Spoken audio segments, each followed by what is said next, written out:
నమస్తే. నేను మీ మనోహర్ రెడ్డి సమర్పిస్తున్న ఘంటారావు.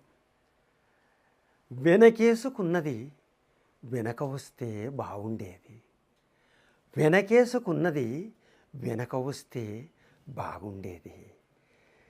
చిత్రగుప్తుడికి ఇస్తే స్వర్గంలో చోటుండేది. ఇది కవిత. దీని అంతరార్థం తెలుసుకుందామా?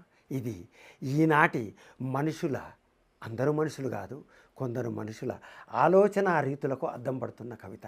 చాలామంది అవినీతి పరులై అక్రమార్జన చేస్తూ అడ్డదారులు తొక్కుతూ సంపాదిస్తున్నటువంటి పరిస్థితుల్లో దేవుడి దగ్గరికి వెళ్ళి ఆ గుళ్ళల్లో హుండీలో డబ్బు వేసేసి తమకేదో పుణ్యం పురుషార్థం స్వర్గం లభిస్తుందని అనుకుంటారు. ఆ అక్రమార్జనతో దేవుడి హుండీలో వేసిన డబ్బుతో స్వర్గం లభిస్తుందా? ఒక్కసారి ఆలోచించండి.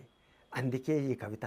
వాళ్ళకి అవకాశం దొరకలేదు, కానీ దొరికితే వాళ్ళు ఏం చేసేవాళ్ళు? వాళ్ళ ఆలోచన తీరు ఎట్లా ఉందంటే, వెనకేసుకున్నది వెనక వస్తే బాగుండేది, చిత్రగుప్తుడికి ఇస్తే స్వర్గంలో చోటుండేది.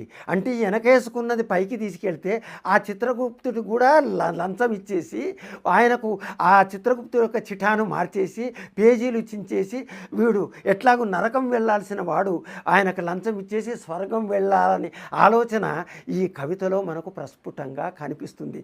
ఇది ఈనాటి కొందరు అవినీతి పరుల యొక్క ఆలోచనకు ప్రతిబింబంగా రాసిన కవిత. ధన్యవాద నమస్సులు.